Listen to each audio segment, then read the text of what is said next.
सरबराह पाक फौज और chairman joint chiefs of staff committee की तैनाती का मामला है।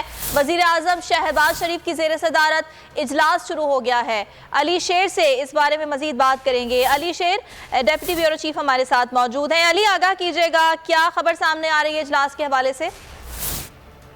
जी बिल्कुल, जो कई रोज से एक बड़ी खबर बनी हुई थी और वो खबर जो है वो थी आर्मी चीफ की तकर्री के हवाले से, जो नेक्स्ट आर्मी चीफ 29 नवंबर को बनने जा रहे हैं, और chairman joint chief of staff committee की जो तकर्री है उनके हवाले से।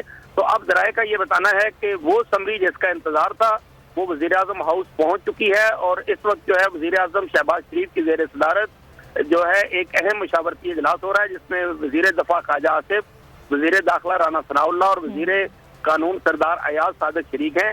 जराये का ये बताना है कि ये इब्तदाई मुशावरत है, कल या परसों जो है इस पे हतमी तौर पे जो है वो फैसला किया जाएगा। लेकिन इसमें जो सीनियर मोस्ट 5 जर्नैल हैं उनके नाम जो है वो भेजे गए हैं आर्मी चीफ के लिए और chairman joint chief of staff committee के लिए। ये नाम जो है वो वजारत दफा ने। ठीक है अली, इस बारे में जो भी पेशरफ होगी आपसे जानेंगे। फिल वक्त आपका शुक्रिया। अगर आपको ये वीडियो पसंद आई है तो सब्सक्राइब कीजिए और बेल आइकन पर क्लिक कीजिए।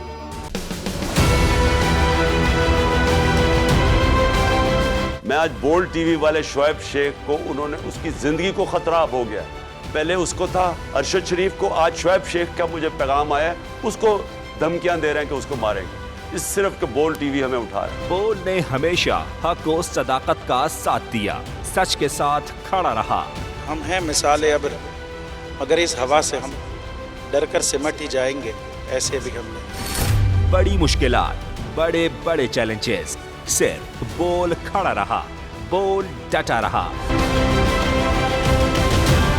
बोल को है जरूरत अवाम के दुआओं की।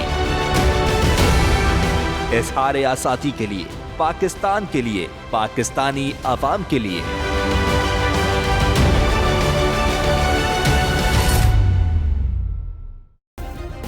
सब्सक्राइब करें और बेल दबाएं ताकि कोई खबर रह न जाए।